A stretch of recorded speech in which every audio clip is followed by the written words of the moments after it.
By Gary Dana. Tom Swift Among the Diamond Makers by Victor Appleton. Chapter 10. Dropping the Stowaway. Tom's excited announcement startled Mr. Damon and the others, as much as if the young inventor had informed them that the airship had exploded and was about to dash with them to the earth. The men leaped to their feet and stared at the lad. "A stowaway on board?" cried Mr. Damon. "Bless my soul, how did he—" "Are you sure that message is straight?" asked Mr. Jenks. "Did Eradicate see the man?" "He says he did," answered Tom. "The man is hidden away on board now, probably among the stores and supplies." "Bless my tomato sauce!" exploded Mr. Damon. "I hope he doesn't eat them all up." "We must get him out at once," declared Mr. Jenks. "I knew something would happen on this voyage," came from Mr. Parker. "I predicted it from the first." Tom thought considerable, but he did not answer the scientist just then. Another communication was coming to him by wireless. He listened intently. "Father says," the lad told his companions, "that Eradicate only had a glimpse of the man at the last moment. He was looking from the rear storeroom window. He's the same man who called on me that time. Rad remembers him very well." "Bless my shoes, what's to be done?" inquired Mr. Damon, looking around helplessly. "We must get him out, that's all," decided Mr. Jenks with vigor. "Get him out and drop him overboard." "Drop him overboard?" cried Mr. Parker in horror. "Not exactly, but get rid of him," proceeded the diamond maker. "That man is one of my enemies. He has been sent by the band of diamond makers hidden among the mountains to spy on me, and if possible, prevent me from seeking to discover their secret.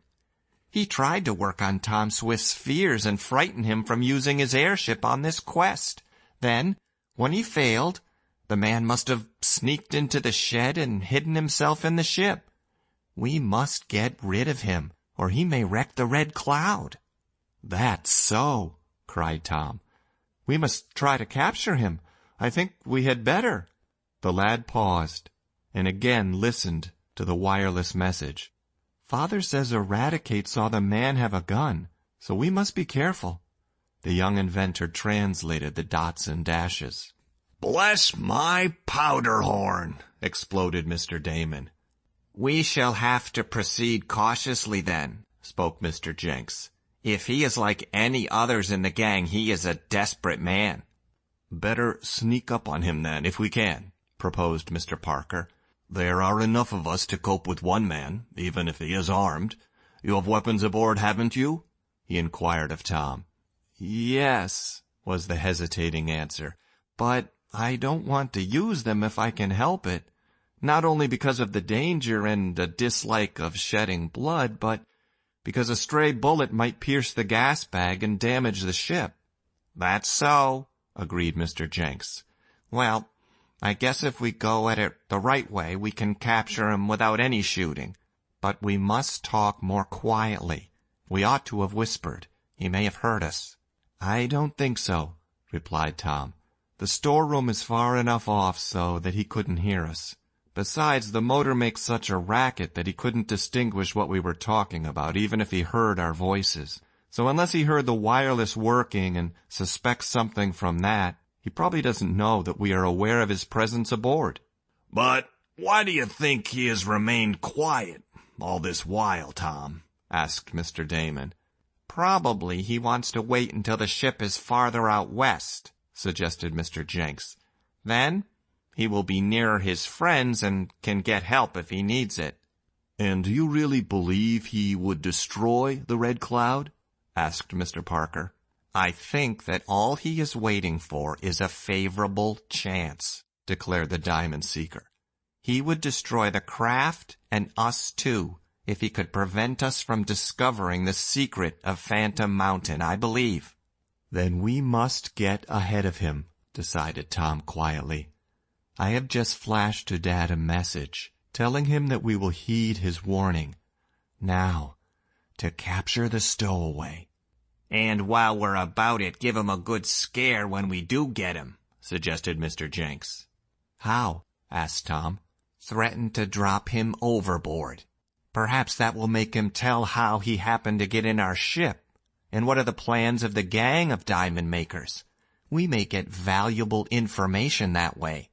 "I don't believe you can scare such fellows much," was Tom's opinion, but it was agreed to try. "How are you going to capture him?" asked Mr. Parker. "If he has a gun, it won't be any too easy to go in the storeroom and drag him out." "We'll have to use a little strategy," decided Tom. And then they discussed several plans. The one finally adopted was that Tom and Mr. Damon should enter the storeroom casually, as if in search of food to cook for supper. They would discuss various dishes, and Mr. Damon was to express a preference for something in the food line, the box containing which was well back in the room. This would give the two a chance to penetrate to the far end of the apartment, without arousing the suspicions of the hidden man, who doubtless would be listening to the conversation. "And as soon as we get sight of him, you and I will jump right at him, Mr. Damon," said Tom. "Jump before he has a chance to use his gun. Mr. Jenks and Mr. Parker will be waiting outside the room to catch him if he gets away from us. I'll have some ropes ready and we'll tie him up and, well, we'll decide later what to do with him." "All right. I'm ready as soon as you are, Tom," said the eccentric man. "Come ahead." They went softly to the storeroom and listened at the door. There was no sound heard save that made by the machinery. "I wonder if he's really here," whispered Mr. Damon. "We'll soon find out," answered Tom. "Let's go in." They entered, and in pursuance of their plan, Tom and his friend talked of various foods. "I think I'd like some of that canned lobster with French dressing on," spoke the eccentric man. "That's away in the back end of the room," said Tom in a loud voice. "It's under a lot of boxes." "Then I'll help you get it out. Bless my frying pan, but I am very fond of lobster," exclaimed Mr. Damon, in as natural tones as was possible under the circumstances. He and Tom moved cautiously back among the boxes and barrels. They were glancing about with eager eyes. Tom switched on an electric light. In the instant he did so, he was aware of a movement in a little space formed by one box which was placed on top of two others. The lad saw a dark figure moving, as if to get farther out of sight. "I've got him!" cried Tom, making a dive for the shadow. A moment later the young inventor was bowled over as a dark figure leaped over his head.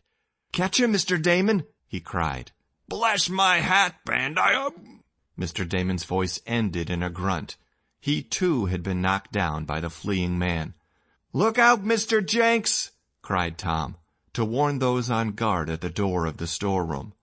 There was the report of a gun, some excited shouts, and when Tom could scramble to his feet and rush out, he beheld Mr. Parker calmly sitting on a struggling man, while Mr. Jenks held a gun that was still smoking. "We caught him," cried the scientist. "Anybody hurt?" asked Tom anxiously. "No, I knocked up his gun as he fired," explained Mr. Jenks. "Where are the ropes, Tom?" The cords were produced, and the man, who had now ceased to struggle, was tightly bound. He uttered not a word, but he smiled grimly when Mr. Damon remarked, "I guess I'll go back in the storeroom, Tom, and see how much food he ate." "Oh, I guess he didn't take much," declared the lad. "He wasn't there long enough." "Well, Farley Munson, so it's you, is it?" asked Mr. Jenks, as he surveyed the prisoner. "Do you know him?" asked Tom, in some surprise. "He was in with the diamond makers," said Mr. Jenks. "He was one of those who took me to the secret cave, but it will be the last time he ever goes there. How high up are we, Tom?" "About 2 miles. Why?" "I guess that will be far enough to let him fall," went on the diamond seeker. Come on, Mr. Damon, help me throw him overboard. You're not gonna throw me over with the airship 2 miles high, are you? Gasped the man. Will you tell us what we want to know if we don't? Asked Mr. Jenks. What do you want to know? How you got aboard and what your object was in coming. That's easy enough. I had been hanging around the shed for several days watching a chance to get in. Finally I saw it when that colored man went to feed his mule, and I slipped in and hid in the airship. The stores were all in then, and I stowed myself away among the boxes. I had food and water, so I didn't touch any of yours. And he looked at Mr. Damon, who seemed much relieved. And what was your object? Demanded Mr. Jenks. I wanted to prevent you from going to Phantom Mountain. How? By destroying the airship if need be, but I hope to accomplish it by other means. I would have stopped at nothing, though, to prevent you. You must keep away from there. And if we refuse? Asked Tom. Then you'll have to take what comes. But not from you, exclaimed Mr. Jenks. We're going to get rid of you. The man's face showed the alarm he felt. Oh, don't worry, said Mr. Jenks quickly. We're not going to toss you overboard. We're not as desperate as your crowd. But we're going to get rid of you, and then go on before you can send any word to your Confederates. We'll put you off in the most lonesome spot we can find, and I guess you'll be some time getting back to civilization. By that time, we'll have the secret of the diamonds. You never will, declared the man firmly. And he would say nothing more, though by threats and promises Mr. Jenks tried to get from him something about the men in with him, and where the cave of the diamonds was located. Heavily bound with ropes, the man was locked in a small closet, to be kept there until a favorable spot was reached for letting him go. Mr. Jenks' plan of dropping him down in some place where he would have difficulty in sending on word to his Confederates was considered a good one. 3 days later, in crossing over a lonely region near the Nebraska National Forest, Farley Munson, which was one of the names the spy went by, was dropped off the airship when it was sent down to within a few feet of the earth. It will take you some time to get to a telegraph office, said Mr. Jenks as a package of food and a flask of water was tossed down to the stowaway. He shook his fist at those in the airship and shouted after them.